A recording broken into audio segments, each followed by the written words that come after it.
Bonjour à tous, Dimitri, CryptoParadise.consulting. Je vous retrouve en ce lundi 18 janvier pour vous faire la traduction et le résumé de ce qui s'est dit en première partie de l'intervention de Alex Mashinsky, fondateur de Celsius, vendredi dernier, c'est-à-dire le vendredi 15 janvier, lors de son AMA de tous les vendredis. Donc, il a commencé cette session par reprendre, on va dire, reprendre des basics, et il a voulu parler de l'histoire de l'argent. Alors, vous savez, c'est un sujet qui me passionne. J'ai fait des vidéos d'ailleurs sur ce sujet, l'origine de l'argent, comment est créé l'argent, finalement, tout ce qui explique notre environnement financier pour ensuite comprendre comment le Bitcoin et dans quelles circonstances le Bitcoin est né et par la suite tout le reste des crypto-monnaies. Donc Alex a donc commencé par parler de l'histoire de l'argent. Et alors, donc je vais vous faire un petit résumé en essayant d'être très bref. L'argent, vous le savez, ça a commencé par le troc. Ensuite, il y a eu finalement l'or qui a été rapidement, qui a succédé à des monnaies qui pouvaient être des coquillages. Enfin bref, on va passer des plumes. Enfin, il y a beaucoup de civilisations ont utilisé beaucoup de choses pour pouvoir s'échanger des choses. On a aussi eu d'ailleurs du riz, par exemple. C'était très bien le riz parce que ça se garde très longtemps. Et puis un grain de riz, vous pouvez l'utiliser. Donc là, il y a une valeur intrinsèque. Bref, et puis rapidement, l'humanité est passée à l'or. Vous le savez, depuis 1971, donc là je vais vous renvoyer sur des vidéos très complètes que j'ai faites il y a quelques mois et dont le titre c'est Débancarisez-vous. Il y a 5 sessions et la première session j'explique un peu tout ce cheminement. Donc encore une fois je ne vais pas trop m'étendre, mais en 71 on est passé à un système de monnaie purement fiat, c'est-à-dire de monnaies qui ne sont plus du tout backées par de l'or ou par quoi que ce soit d'autre. Donc, ce qui est important, c'est de comprendre où est-ce qu'on en est aujourd'hui et que le Bitcoin et finalement et les crypto-monnaies sont un aboutissement, une espèce de dernière phase ou d'ultime phase par rapport à toutes les périodes qu'on a pu avoir en termes de monnaie. Euh, ce qui est très intéressant, c'est que depuis 2020, 26% de tous les dollars qui ont jamais été imprimés ont été imprimés en 2020. Donc ça, c'est absolument colossal parce que le dollar, tel qu'on le connaît, il existe depuis la création de la Federal Reserve, c'est-à-dire 1913. Et donc, ça fait plus de 100 ans. Et en une année, on en a déjà imprimé un quart. Un quart de tous les dollars en circulation. Quand on dit imprimé, évidemment, vous le comprenez, c'est une façon de parler. Ils n'ont pas été imprimés forcément en argent billet de banque, simplement créés. Depuis 2008, là, le chiffre donne encore plus le vertige. Depuis 2008, c'est 76% de tous les dollars qui ont été imprimés l'ont été depuis 2008. Donc vous voyez bien que ces dates 2008 et 2020 avec le Covid sont des dates fondamentales et qui montrent en fait des espèces de bonds en avant en termes de création monétaire. Et alors le résultat, c'est qu'on vous dit toujours que l'inflation est proche de zéro, est très basse. Mais on vous trompe, et c'est ce que répète Alex, le fait d'imprimer autant d'argent, enfin il ne faut pas être sorti de Polytechnique pour comprendre que ça a des répercussions sur la valeur de la monnaie elle-même. À partir du moment où vous avez beaucoup plus d'un produit qui est mis sur le marché, ce produit perd de la valeur. La rareté fait la cherté, vous le savez, c'est un principe basique de l'économie. C'était la première phrase d'ailleurs de mon premier cours d'économie que j'ai jamais eu dans ma vie scolaire. Et le professeur avait commencé par ça. La rareté fait la cherté. Donc je dirais ça c'est basique. Et si vous voulez, ce qui fait la cherté du Bitcoin, c'est évidemment sa rareté. Et ce qui fait que les monnaies comme le dollar ou l'euro deviennent de moins en moins, ont de moins en moins de valeur, c'est le fait qu'ils soient de moins en moins rares. Alors comment est créé l'argent? Il n'est pas forcément imprimé par le gouvernement parce qu'il est pas du tout directement imprimé par le gouvernement, il est emprunté par les gouvernements. Et donc il est imprimé finalement et créé par les banques.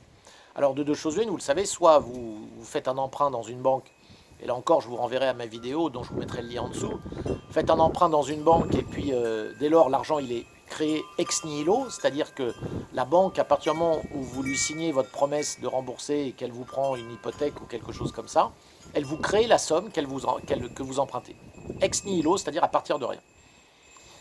Soit elle est créée par la Banque centrale lorsque les États empruntent de l'argent auprès des marchés. La Banque centrale peut récupérer, et c'est ce qu'elle fait depuis 2008, récupère les bons du Trésor, donc des promesses de rembourser directement signées par les États, et imprime là aussi, crée de l'argent pour le donner aux États.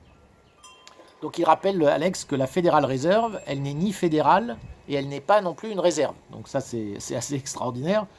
Le seul lien avec tout côté fédéral de la Federal Reserve, c'est le fait que le président des États-Unis nomme le chairman de la Fed, c'est tout.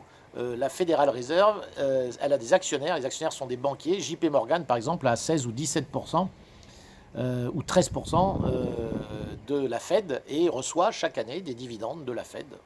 Voilà. Alors, ce que Alex rappelle aussi, c'est que toute la merde actuelle, excusez-moi l'expression, dans laquelle on est depuis le Covid, elle n'a pas démarré avec le Covid. Il rappelle que si vous regardez les vidéos d'Alex faites en septembre 2019, on était déjà dans une période où les choses étaient... D'ailleurs, j'ai fait moi aussi des vidéos sur ce thème.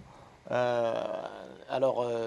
septembre 2019, vous aviez déjà le repo market, c'est-à-dire le marché de réemprunt entre les banques qui était complètement dans une situation dramatique et l'État et la Fed avaient déjà été obligés d'injecter des quantités colossales de liquidités. Donc déjà Alex avait prévenu que les choses n'allaient pas bien du tout sur la planète finance bien avant que le Covid arrive. Le Covid arrive et ça arrange bien tout le monde finalement, hein. Ça permet en tout cas de pointer du doigt le fautif. C'est-à-dire que c'est plus la faute de quiconque, c'est la faute du Covid. Tout ça pour dire, il faut bien comprendre que l'argent est créé, mais vous, c'est-à-dire toutes les personnes qui écoutaient ces vidéos et qui travaillaient pour de l'argent, hein, à partir du moment où vous avez un métier, vous avez un salaire, même si vous êtes entrepreneur, etc., en tout cas vous travaillez pour de l'argent, vous vous rendez compte de la difficulté qu'il y a finalement à créer cet argent, en tout cas à le gagner. Alors, la question, et ce que dit Alex, c'est que finalement, c'est ça qui est absolument terrifiant, c'est la dichotomie qu'il y a entre la difficulté que vous avez pour gagner votre argent et la simplicité qu'il y a à appuyer sur une touche d'ordinateur pour créer des milliards juste sur des promesses de remboursement, d'ailleurs, de crédits qui ne seront jamais remboursés, tout le monde le sait bien. Alors, ce qui est terrible aux États-Unis, c'est qu'avant, il y a quelques années, avant 2008, si vous suiviez la politique américaine, vous le savez, les républicains étaient plutôt des faucons de la dette, c'est-à-dire qu'ils n'aimaient pas du tout, ils voyaient la dette d'un très mauvais œil et finalement critiquaient énormément les démocrates pour leur propension finalement à ce côté socialiste, si vous voulez, à toujours dépenser plus sans avoir aucune rigueur budgétaire. Les républicains étaient beaucoup plus dans la rigueur. Tout ça a volé en éclats. Et c'est quelque chose d'ailleurs d'assez mondial, vous le retrouvez dans tous les pays. C'est-à-dire qu'aujourd'hui, on a affaire à des partis qui soient de droite ou de gauche, républicains, démocrates, tout ce que vous voulez, qui sont tous à fond pour la création monétaire à tout va. Voilà. Puisqu'ils ont bien compris, les politiciens, que c'était le seul moyen, évidemment, de se financer, c'était de se créer le maximum d'argent. Ce qui ne fait que creuser les écarts entre les riches et les pauvres. Cet argent qui est créé n'allant pas du tout vers vous, vers les petits, mais restant sur les marchés et gonflant de manière systématique, et on le voit depuis 2008, les actifs de plus en plus. Tous les actifs gonflent, toujours plus, toujours plus, toujours plus. Donc ceux qui ont voient leur richesse augmenter, ceux qui n'ont pas sont bien dans la mouise et ont de plus en plus de difficultés, évidemment, pour accéder à des actifs, puisque les actifs coûtent de plus en plus cher. Donc on a une espèce de dichotomie et de creux, d'écart qui se creuse entre ces deux catégories. Une grande masse de gens qui doivent courir encore après leur argent sans malheureusement pour eux posséder d'actifs, et ceux qui possèdent qui eux, évidemment, en profitent. Alors le concept de faire de l'argent sur de l'argent, c'est là où ça devient très intéressant. Les banques font ça depuis longtemps. C'est-à-dire que gagner de l'argent, on vient de le dire, c'est difficile, tout le monde s'en rend compte. En revanche, gagner de l'argent avec de l'argent, là, ça devient beaucoup plus facile et évidemment, il n'y a plus de limite. pour gagner de l'argent directement avec un travail, vous êtes limité par le temps. Vous avez 8 heures, 9 heures, 10 heures par jour à consacrer à votre travail, peut-être un peu plus, mais ça a une limite. Vous devez dormir, vous devez voir votre famille, vous devez partir en vacances, vous devez en faire pas mal de choses.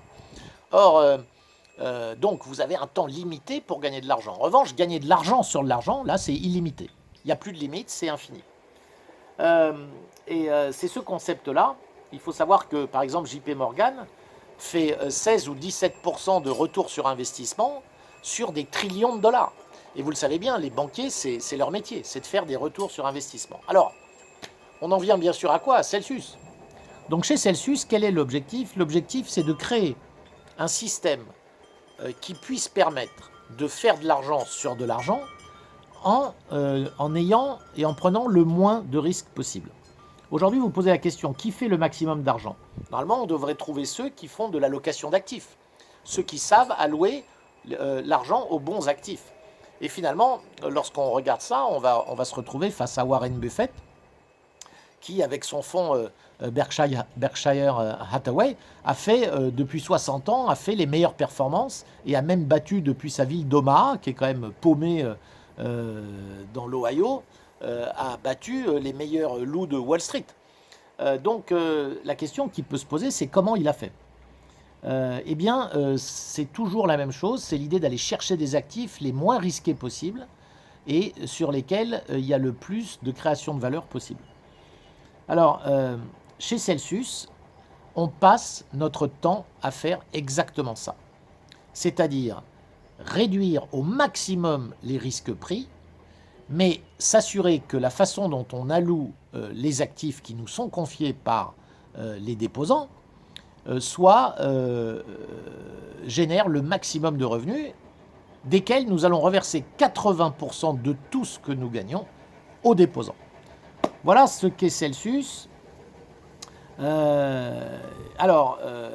Celsius se prépare d'ailleurs actuellement à toute éventualité. Vous le savez, aujourd'hui, il y a Tether, donc l'USDT, est dans le collimateur de pas mal de régulateurs, notamment aux États-Unis.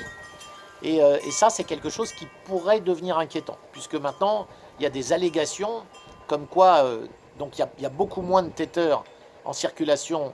Il y a beaucoup plus de Tether en circulation qu'ils ont de US dollars réellement pour les baquets. Alors vous vous rendez compte que si Tether s'amuse à faire circuler plus de Tether qu'ils ont d'US dollars, déjà que l'US dollar est une pyramide de Ponzi à l'état pur où on ne fait que faire du leverage. Là, on fait du leverage sur du leverage. Enfin, on commence à comprendre que là, le danger est très grand de voir tout ça partir en implosion. Et d'autant qu'on a en plus des allégations comme quoi Tether aurait manipulé et permis au Bitcoin de monter très très fort, notamment fin 2017. Alors, si c'est le cas, là, vous vous dites, mais bon sang, c'est sûr que si le Tether sortait du marché et qu'un grand nombre de Tethers sont backés par rien du tout, peut-être que le prix du Bitcoin, il a été surévalué à certains moments et la manipulation aura été tout à fait possible. Donc tout cela est à suivre de près et bien sûr, Alex nous promet que Celsius suit ça de très très près et se prépare à toute éventualité. Vous le savez, il y a beaucoup d'autres stablecoins aujourd'hui qui sont proposés, mais Tether, bizarrement, garde toujours la primeur de tous les usagers qui préfèrent Tether à tout autre. D'ailleurs, ça m'étonne moi-même, vu tout ce qu'on peut lire dessus. Alors, dernier point, ils avaient un invité à la fin de cette introduction, ils ont invité quelqu'un de CoinTracker et qui permet de tracer en fait toutes vos transactions sur Celsius afin de déclarer vos revenus pour les taxes. Donc n'oubliez surtout pas que vous habitiez aux États-Unis d'ailleurs ou en France ou ailleurs, vous ne devez pas déclarer aux impôts la totalité de ce que vous allez voir dans votre application Celsius qui vous montre ce que vous avez gagné. Parce que ça inclut aussi les plus-values que vous avez fait avec les coins qui vous ont été rémunérés. Non, tout ce que vous devez déclarer, que ce soit aux États-Unis ou ailleurs, ce sont juste les revenus semaine après semaine qui vous sont versés comme intérêt. Donc si Celsius vous verse 200 $ en intérêt un lundi en CEL token, le fait que le CEL token une semaine après est doublé, ça ne veut pas dire que vous devez payer plus d'impôts, vous devez payer que les impôts sur les 200 $ qui vous ont versé ce lundi-là. Donc CoinTracker est un site qui vous permet de manière automatisée de vous donner des relevés qui vous permettent de déclarer pile poil ce que vous avez à déclarer. Voilà, aujourd'hui, je sais que les États-Unis sont dans la loupe, a priori l'Angleterre aussi, la France, je ne crois pas. Mais ça pourrait être intéressant de les contacter pour ceux évidemment qui résident en France et qui ont ce genre de choses à déclarer. Voilà, sur ce, je vous dis à très bientôt. N'hésitez pas à liker les vidéos, vous abonner à la chaîne YouTube ou visiter mon site cryptoparadise.consulting qui est toujours en travaux mais qui sera bientôt terminé. À très bientôt.